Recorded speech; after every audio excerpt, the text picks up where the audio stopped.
Ang Ligaya Drive o mas kilala bilang Sungay, ang madalas nating daanan paakyat ng Tagaytay kapag nanggagaling tayo sa Talisay o bandang Santo Tomas, Batangas. Lingid sa kaalaman ng karamihan, ang daan na ito ay mayroon pang itinatagong lihim na lagusan na iilan lamang ang nakakaalam. Ito ay tinatawag nilang Sungay, Backdoor. Nakilala ang daan na ito noong pandemic dahil madami siklista ang sumubok sa daan na ito. Sa video na ito, ating tutuklasin kung ano nga bang misteryo ang meron sa lihim na daan na ito, ang Sungay, Backdoor. Lalabas tayo sa Talisay Tanawan Road. Ito po yung Talisay Tanawan Road. And shortcut tayo or yung backdoor, dadaanan natin. Matagal ko na gustong puntahan tong backdoor ng Sungay eh. Tingnan natin kung makakadaan tayo. Kasi sabi nila matarik daw talaga dito.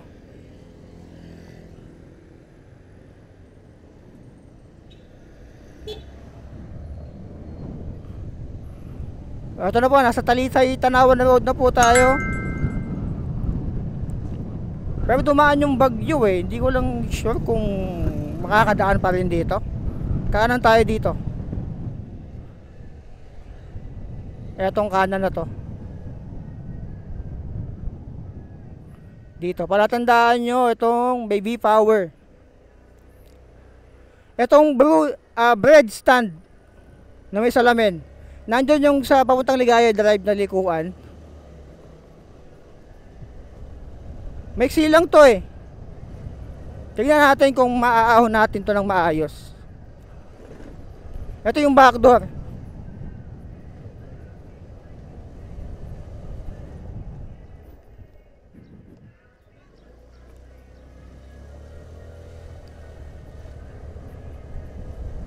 Tignan natin kung makakadaan.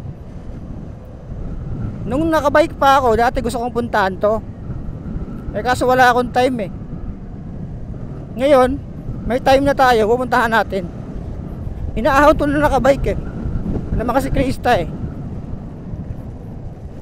So dapat ang labas natin ito, Ligaya Drive pa rin or yung Sungay.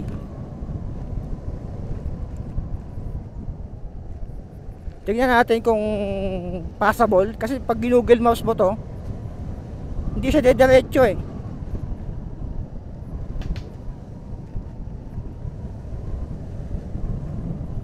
So let's see kung anong meron dito sa backdoor na to. May katarikan daw to eh. Yan mapuno. O ito nga yun, ganito nga. Tabiya po. May kiraan lang po. Apo.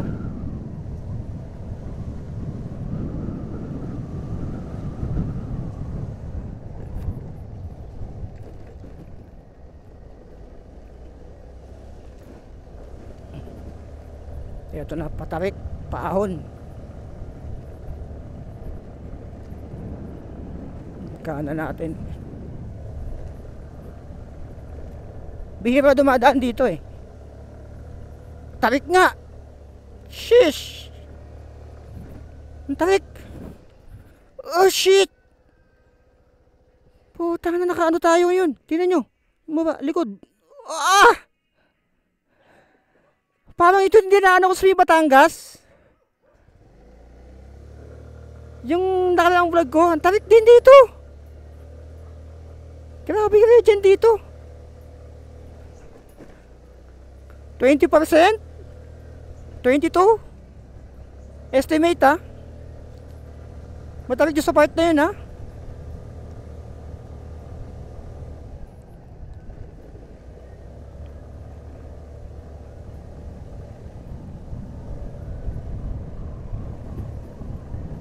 Tingnan natin kung makakatagos tayo. Bihira ang motor na dumadaan dito eh.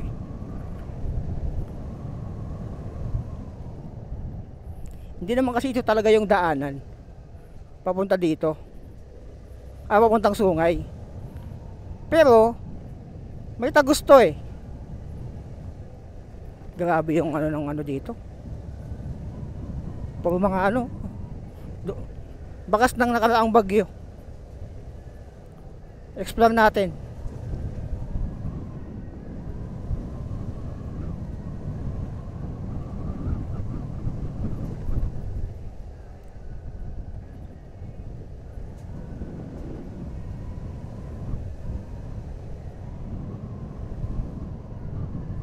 May daan pa eh, oh. Tsaka diretso lang tayo habang may daan. Habang may kalsada. Hindi ako pwede magkamali. Ito yung backdoor na sungay.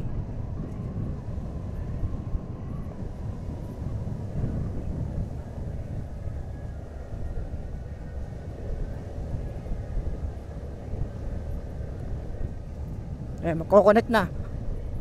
Base sa mapa ko, magko-connect na. May tumbang poste. May katarikan din.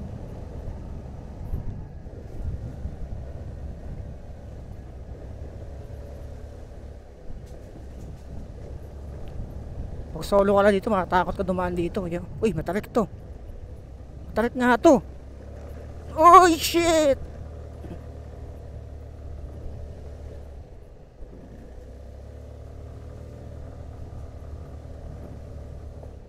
Uy, gagi, putol na. Wala. Wala na. Putol na pala to. Tayo na, oo nga. Wala nang daan dito. Para sa mga curious kung saan dapat tayo tatagos dito, since putol na yung daan, papakita ko na lang sa inyo sa Google Maps. Ito po yung Ligaya Drive or Sungay. Ayan po, dyan dapat tayo tatagos. Ayan po yung daan na yan. Dyan dapat tayo tatagos. Halos kalahati na rin ng Ligaya Drive. And ito po yung tambayan ng mga riders na bumibisita para makita po yung ganda ng Taal. Ayan po yung tambayan ng mga riders and mga tourists na bumibisita dito. Ayan po, hindi pwedeng ipilit dahil hindi na talaga kaya ng motor or bike dahil putol na po yung kalsada. Putol na. Balik. Balik. Putol na, oh. Wala na palang daan dito. Nasira. Oo, nasira na. Wala nang daan. No choice. Puta, lusong ulit tayo. Tarik pa naman dito.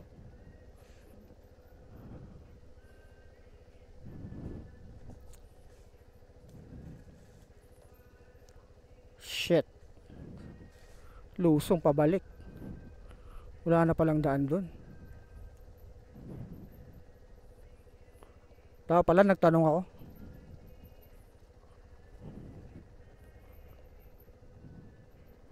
Matagal na pala tong hindi nadadaanan. At least na-explore natin. Wala na pala yung sungay backdoor.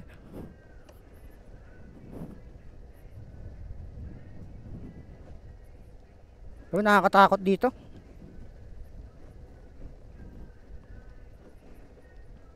Hindi na pala nadadaanan yun.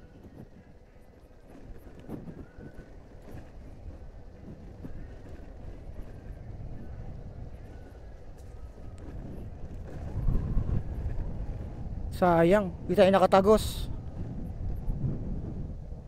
Yung mga vlog na nakita ko kasi dito, medyo matagal na rin, 3 years ago. May motor. Pero walang tao. Dead end na yun eh.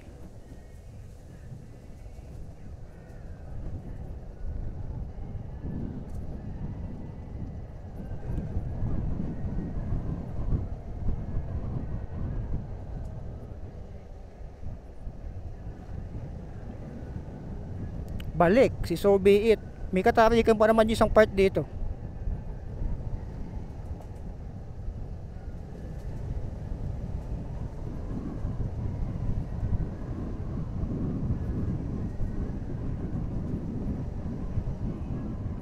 Ito na yata.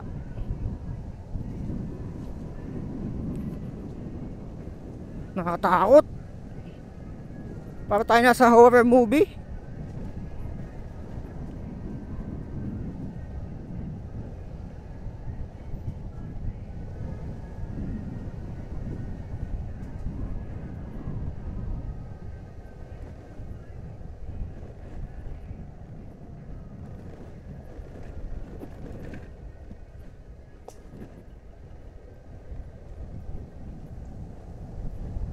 Nakakatakot dito. Ito na yung part na matarik.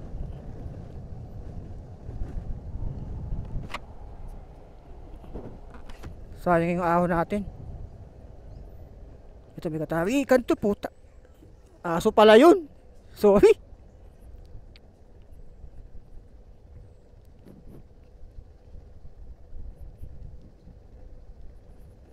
Katarik po. Bakas pa yung ano, dinaanan ko. Shit. Sa part na to, nagdahan-dahan na ako dahil magkahalong Ang tarik. putik at lumot yung bumalot dito sa kalsada na to. Tandaan Hindi ko tayo. pwedeng ipilit na magmabilis dito pababa dahil ma-overshoot ako dito. Madulas po yung dinadaanan ko na yan. Tarik Hindi to, lang halata puta. sa video. And may nakabantay pa po aso dyan na medyo may balak pang mangagat. Pero hindi naman nangagat. Parang lang. Shit. Tamang hinala lang talaga ako. Tabi ko, titingin tayo sa likod. Oh, grabe. Tarik.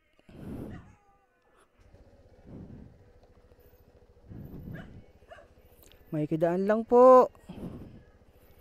Oh, shit. Matarik to. Anong region kaya to? Teka, patayin ko muna. Kailangan kong patayin yung motor. Puta, baka ma-revolution ko eh.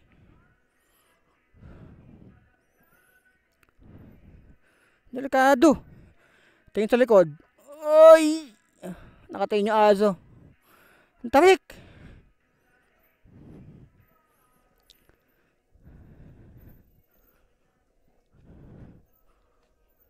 Ah, shit. Okay. O natin. Woo! Saan na tayo napunta?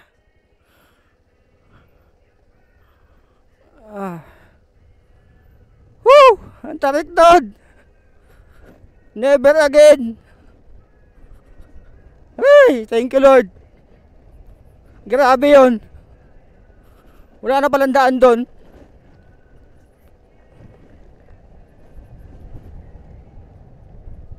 Kala ko makakatagos tayo. Hindi na pala.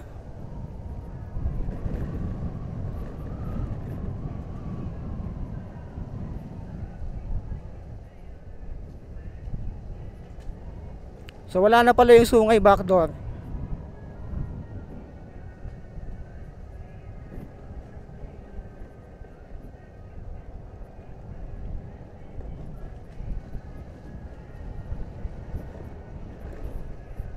Grabe.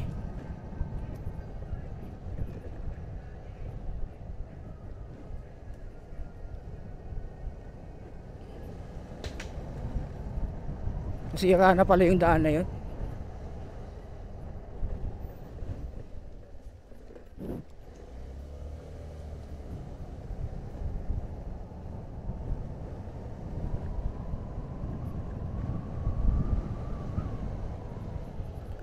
Woo!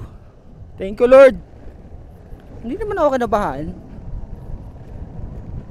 Kasi maaga pa eh. Pero kung madilim, ay just me.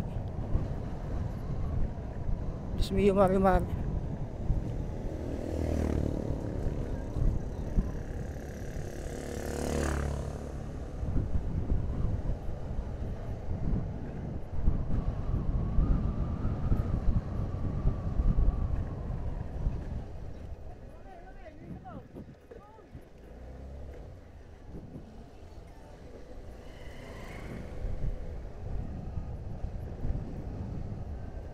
Labas na tayo ulit.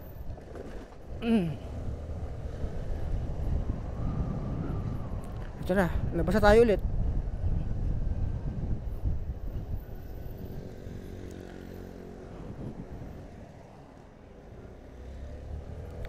Ay, thank you Lord. So ano nga ba ang lesson sa video na to? Magtanong muna sa mga lokal dahil mas alam nila yung lugar na pupuntahan nyo. Swerte pa ako dito dahil hindi umuulan at hindi basa yung kalsada. Kung nagkataon na umulan nung araw na yan, mahihirapan na akong bumaba. Dahil magkahalong putik at lumot yung nasa kalsada.